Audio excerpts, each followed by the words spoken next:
Hello student, कैसे हो आप सब। आशा करता हूँ आप सभी अच्छे होंगे।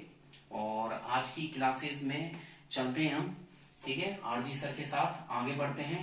और लास्ट क्लास में हमने डिस्कस किया था, मैंने आपको रिफ्लेक्शन चैप्टर स्टार्ट किया था। रिफ्लेक्शन के आपको मैंने डेफिनेशंस के बारे में बताया था, फिर ऑप्टिक्स के बारे में मैंने आपको क्लियर किया था।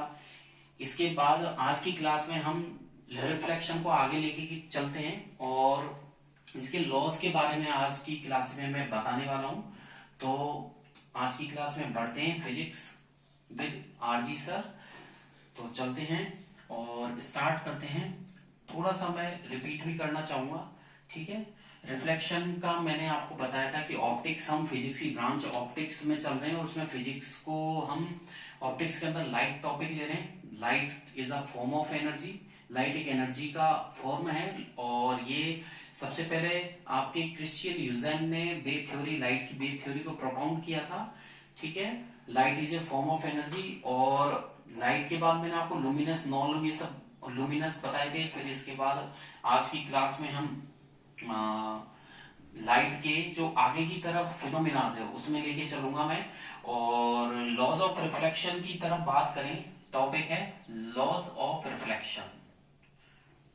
लॉज ऑफ रिफ्लेक्शन, तो हम बढ़ते हैं आज की क्लास में परावर्तन के नियम की तरफ। तो लॉज ऑफ रिफ्लेक्शन को बताने से पहले मैं आपको छोटे छोटे से दो टॉपिक और बताना चाहूंगा। एक तो होता है ऑब्जेक्ट, क्योंकि जैसा कि चैप्टर है रिफ्लेक्शन का, और रिफ्लेक्शन में हम कोई भी ऑब्जेक्ट की इमेज बनती है, तो इमेज जो बनेगी किसी ऑब्जेक्ट की, तो वही मैं आपको बताना चाह रहा हूं कि सबसे पहले कि ऑब्जेक्ट क्या है। कि ऑब्जेक्ट क्या होता है, एनीथिंग, यानी कि वस्तु किसे कहते हैं, anything which gives out light. Anything which gives out light, जो कोई भी वस्तु है, ठीक है। Anything which gives out light, कोई भी वस्तु यदि वो लाइट देती है तो वो क्या कहलाएगी, कुछ भी है। Anything which gives out light, जो लाइट देती हो वह वस्तु कहलाएगी, ठीक है ना। कॉल्ड ऑब्जेक्ट, उसे वस्तु बोला जाता है। फिर दूसरा जो है, छोटी सी जो डेफिनेशन है वो है इमेज की, कि इमेज किसे कहते हैं। इमेज को बोलते हैं यहां पर प्रतिबिंब। क्या बोलेंगे यहां पर, प्रतिबिंब बोलेंगे, ठीक है। तो इमेज किसकी बनेगी, ऑब्जेक्ट की बनेगी। और इमेज जो होता है, इमेज एक ऑप्टिकल एम्पीरियंस होता है, an optical experience. Image is an optical experience, an optical appearance produced by the light ray, produced by the light ray, understand। यानी कि जो इमेज होती है वो किसी ऑब्जेक्ट की बनती है, तो image is an optical experience, ठीक है। Optical experience produced by the light रे, जो लाइट रे के थ्रू प्रोड्यूस होती है। और ये कहां से आती है, तो आगे देखिएगा, coming from an object, coming from an object, किसी वस्तु से आने वाली जो प्रकाश की किरण है, किसी वस्तु से आने वाली प्रकाश की किरण एक इमेज का फॉर्मेशन करती है। जैसे हम मोबाइल से भी कोई इमेज लेते हैं ऑब्जेक्ट की, तो हमारा मोबाइल का जो कैमरा होता है वो लाइट को सेंस करता है, उसकी फोकल लेंथ को एडजस्ट करता है, देन लाइट रे को वो सेंस करके आपकी जो फोटो है उसका इमेज क्रिएट करता है, अंडरस्टैंड। तो यानी कि इमेज क्या है, एक ऑप्टिकल एपीरियंस है जो कि लाइट रे के थ्रू प्रोड्यूस की जाती है, जो किसी ऑब्जेक्ट से, कमिंग फ्रॉम एन ऑब्जेक्ट, ठीक है। कमिंग फ्रॉम एन ऑब्जेक्ट, जो ऑब्जेक्ट से आती है। आर रिफ्लेक्टेड, ठीक है, are reflected, coming from an object are reflected, ये रिफ्लेक्ट होती है फ्रॉम मिरर, ओके। तो ये दो छोटे छोटे से टॉपिक थे ऑब्जेक्ट और इमेज का, कि इमेज ऑब्जेक्ट की बनती है और इमेज एक इल्यूजन होता है, एक ऑप्टिकल एपीरियंस होता है जो किसी ऑब्जेक्ट का क्रिएट होता है।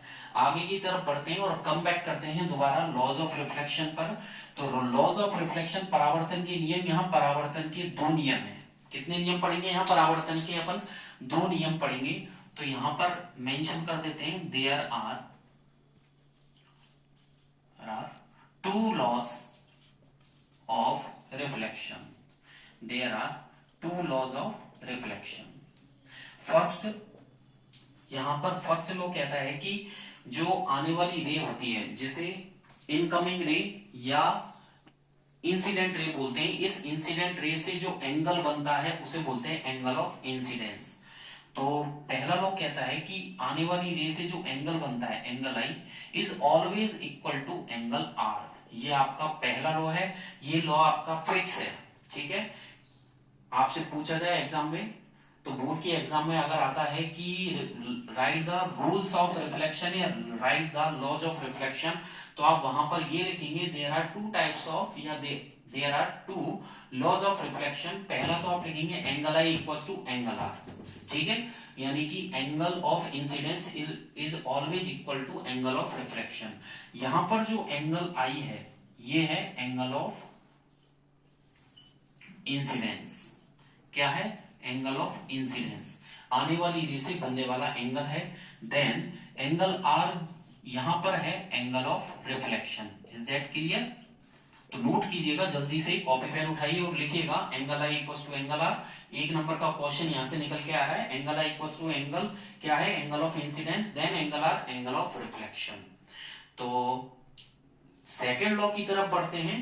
दोनों लॉ को क्लियर करने के बाद मैं आपको इसका डायग्राम भी बताऊंगा, किस तरीके से आप किसी मिरर से रिफ्लेक्शन को शो कर सकते हैं। सेकेंड लॉ की तरफ बढ़ते हैं। सेकेंड लॉ कहता है the incident ray, reflected ray and point of incident and normal are lie at same plane या same point, same plane. Okay, second law कहता है रिफ्लेक्शन का कि इंसिडेंट रे, आपतित किरण, आने वाली किरण, या इसे हिंदी में बोले तो आपतित किरण, रिफ्लेक्टेड रे, परावर्तित किरण, और नॉर्मल जो अभिलंब बनता है दोनों रे को सेपरेट करने के लिए, जो ऑटोमेटिकली प्रोड्यूस होता है, परपेंडिकुलर होता है, दोनों एंगल्स के बीच में लंबवत बनता है ये। तो normal are lie at same plane, किसी एक ही पॉइंट पर तीनों आके मीट करते हैं। पहले इनकमिंग रे, देन जिस पॉइंट पर ये रे आती है वहां से ये रिफ्लेक्ट होती है सेम मीडियम में। तो उन दोनों को सेपरेट करने के लिए परपेंडिकुलर नॉर्मल ड्रॉन किया जाता है, खींचा जाता है। तो सेकेंड लॉ क्या कहता है? Incident ray, reflected ray and normal are lie same plane. आगे की तरफ बढ़ते हैं, चलते हैं इन दोनों का। मैं इन दोनों जो भी लॉ है इनको मैं डायग्रामेटिकली आपको रिप्रेजेंट कर रहा हूं। तो ध्यान दीजिएगा, आपको क्या करना है, सबसे पहले अगर क्वेश्चन आए right the rules of reflection, आपको डायग्राम भी वहां पर बना के आना है। ओके, तो यहां पर हमने एक सरफेस बना दी है, इस पर हम कोटिंग कर देते हैं। ठीक है, या फिर आप बोल सकते हो ये मिरर हो गया। तो मिरर बनाने के लिए तो आपको कोटिंग करनी पड़ेगी। ये मैंने एक प्लेन सरफेस बना दी है। ठीक है, मैं यहां पर लिख देता हूं, ये हो गया आपका सरफेस। यहां पर हमने पॉलिश कर दी या कोटिंग। देन अब आप देखिएगा जो इंसिडेंट रे है, ये इंसिडेंट रे हो गई आपकी। इंसिडेंट रे आपके किसी सरफेस पर इमिट हो रही है, तो यहां पर ये इंसिडेंट रे लिख देते हैं, इंसिडेंट रे, आपतित किरण। देन जिस पॉइंट पर ये मिल रही है वहां से उसी मीडियम में, सेम मीडियम में क्या हो रहा है? रिफ्लेक्शन हो रहा है। तो इसे बोल देंगे रिफ्लेक्टेड रे। क्या बोलोगे इसे? Reflected ray. अंडरस्टैंड? तो यानी कि रिफ्लेक्टेड रे जो बनी है वो आफ्टर द कॉलिजन, यानी कि टकराने के बाद, इंसिडेंट रे के टकराने के बाद ही वही रे कन्वर्ट हुई है रिफ्लेक्टेड रे में। ओके, तो इंसिडेंट रे ये आपका मीटिंग पॉइंट हो गया। यहां पर हमने नॉर्मल परपेंडिकुलर ड्रॉ कर दिया, तो इसे बोलेंगे नॉर्मल।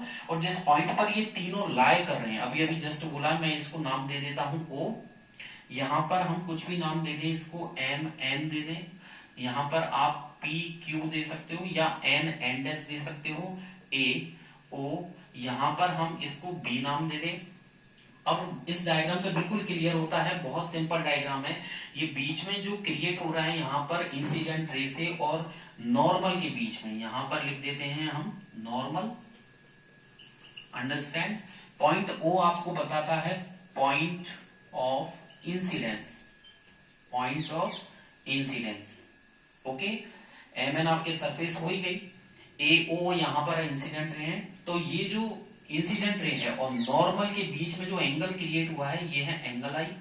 देन नॉर्मल और रिफ्लेक्टेड रे के बीच में जो एंगल बना है वो है एंगल आर। अंडरस्टैंड। तो ये है एंगल आई, देन ये है एंगल आर। तो यहां पर मेंशन कर देते हैं नीचे, तो यहां लिख देते हैं हेयर ए एम एन आपके हो गई surface, A O equals to incident ray, note कीजिएगा जल्दी से। देन ओ बी आपके हो गई reflected ray, reflected ray. Then आपके P Q equals to normal.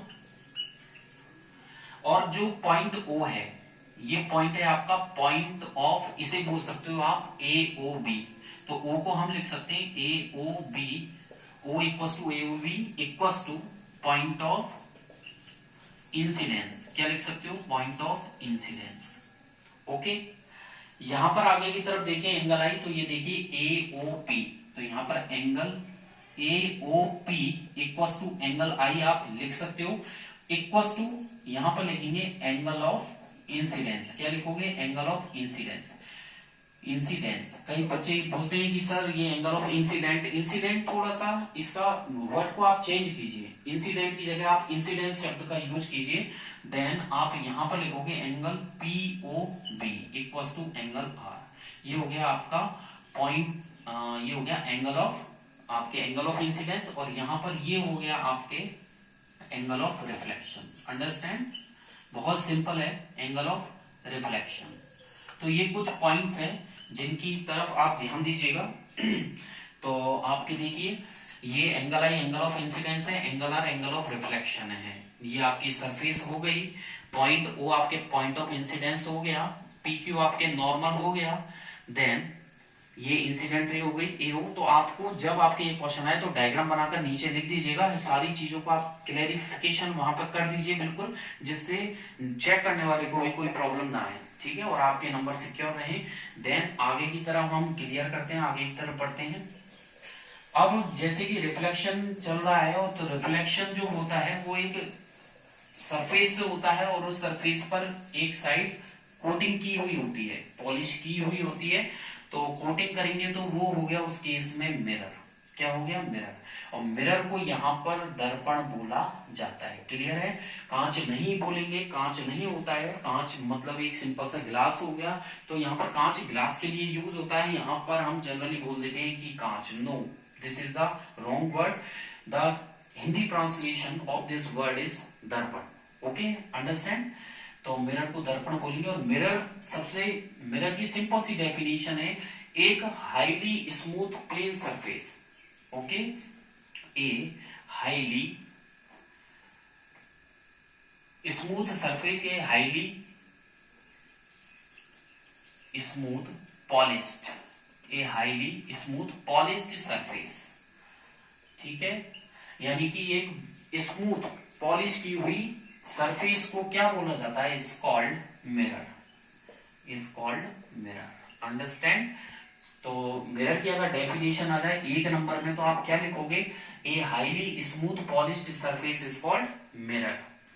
Mirror में आगे की तरफ चले तो मिरर के यहाँ पर टाइप भी हैं। एक तो है कॉनकेव मिरर, एक है आपके कॉन्वेक्स मिरर। अंडरस्टैंड, एक तो है आपके कॉनकेव मिरर और एक है आपके कॉन्वेक्स मिरर। और मिरर में अगर मेनली दो टाइप लेकर के चलें तो वो है प्लेन मिरर और स्पेरिकल। तो स्पेरिकल को तो आगे डिवाइड किया गया है कॉन्वेक्स और कॉनकेव मिरर में।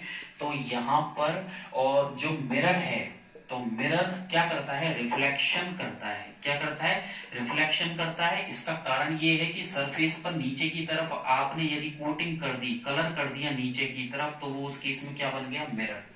तो जैसे कि प्लेन सरफेस होती है, ग्लास आप बोल सकते हो, बिल्कुल प्लेन सरफेस, कोई भी मेटल शीट ले सकते हो, अगर उस पर मेटल शीट पे बहुत अच्छा रिफ्लेक्टर होती है, बहुत अच्छे मिरर की तरह काम करती है, तो मिरर के नीचे, मिरर को बनाने के लिए आप किसी भी सरफेस पर नीचे की तरफ कलर कर सकते हो।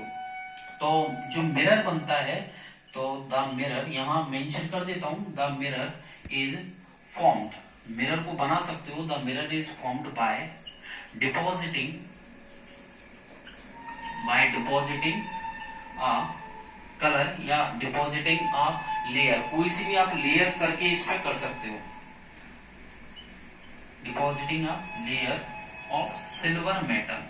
सबसे अच्छा जो मेटल माना जाता है वो सिल्वर है। नोट कर लीजिएगा, यहां पर से भी एमसीक्यूज में एक क्वेश्चन निकल के आता है कि सबसे अच्छा जो मेटल है डिपॉजिटिंग का, यानी कि रिफ्लेक्ट करने में सबसे अच्छे मेटल कौन सा है, तो वो है सिल्वर मेटल। तो मिरर को बना सकते हैं सिल्वर मेटल की डिपॉजिटिंग, यानी कि उसको जमा करके आप किसी भी सरफेस को मिरर का रूप दे सकते हैं।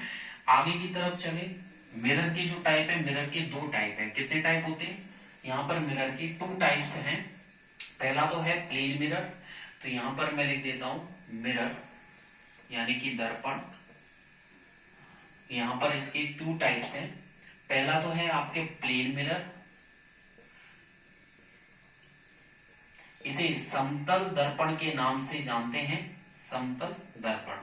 और सेकंड आपके चलते हैं स्फेरिकल मिरर। कौन सा मिरर है, स्फेरिकल मिरर, इसे गोलीय दर्पण के नाम से जानते हैं। अंडरस्टैंड। तो ये हो गया प्लेन मिरर, देन ये है स्फेरिकल मिरर, इसे समतल दर्पण और इसे गोलीय दर्पण कहते हैं। आगे की तरफ उठाते हैं इस फर्स्ट टॉपिक को। तो इसमें आता है कि प्लेन मिरर होता क्या है। प्लेन मिरर यानी कि समतल दर्पण क्या होता है कि ऐसा दर्पण जिसकी जो रिफ्लेक्टिंग सरफेस है बिल्कुल समतल होती है, फ्लैट होती है, यानी कि ऐसा मिरर जिसकी जो सरफेस होती है, यानी कि a mirror whose reflecting surface is flat। Simple सी डेफिनेशन है, a mirror whose reflecting surface, जिसकी जो परावर्तक सतह, whose reflecting surface is flat, जिसकी परावर्तक सतह क्या होती है, फ्लैट होती है, उसे प्लेन मिरर कहते हैं। और प्लेन मिरर को बनाने के लिए सिंपल सा कुछ नहीं है, एक आपको सीधी लाइन ड्रॉ करनी है, पीछे आपको डिपॉजिटिंग करनी है कलर की, तो बन गया प्लेन मिरर, सिंपल है। तो प्लेन मिरर क्या होता है, जिसकी रिफ्लेक्टिंग सरफेस क्या होती है, फ्लैट होती है, उसे प्लेन मिरर कहते हैं। ओके। और प्लेन मिरर, आगे क्वेश्चन जो निकल के आता है वो आता है प्लेन मिरर की क्या कैरेक्टरिस्टिक्स होती है। तो एक एक टॉपिक को 1 by 1 क्लियर करते हैं। तो यहाँ पर प्लेन मिरर आपके समझ में आ ही गया है। आगे की तरफ चलते हैं, इसको यहाँ से प्लेन मिरर की कैरेक्टरिस्टिक को उठाते हैं। तो प्लेन मिरर की आ चुका है, पहले भी बोर्ड में क्वेश्चन प्लेन मिरर की कैरेक्टरिस्टिक का आ चुका है, फिर भी इस साल आने के चांसेस बनते हैं कि लास्ट ईयर तो ये आई थिंक नहीं आया, उससे पहले ही प्लेन मिरर की विशेषताएं पूछ चुका है, तो इस साल रिपीट हो सकता है। तो बहुत इंपॉर्टेंट क्वेश्चन है यहाँ पर, कैरेक्टरिस्टिक्स ऑफ प्लेन मिरर, समतल दर्पण की क्या विशेषताएं होती हैं। तो प्लेन मिरर की कैरेक्टरिस्टिक्स को आगे कंटिन्यू करते हैं। तो प्लेन मिरर की जो कैरेक्टरिस्टिक्स है वो है, एक तो ये रियल इमेज बनाता है। कैसी इमेज बनाता है, रियल इमेज बनाता है। और रियल, ये जो इमेज है रियल एंड आपके real plane mirror real image नहीं बनाता है, वर्चुअल इमेज बनाता है। ठीक है, अंडरस्टैंड। रियल नहीं, ये वर्चुअल इमेज बनाता है, थोड़ा सा अंडरस्टैंडिंग कीजिएगा। ये जो प्लेन मिरर है वो वर्चुअल इमेज बनाता है। ओके।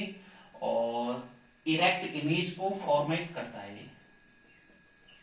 तो ये जो प्लेन मिरर है वो वर्चुअल इमेज बनाता है, इरेक्ट इमेज बनाता है।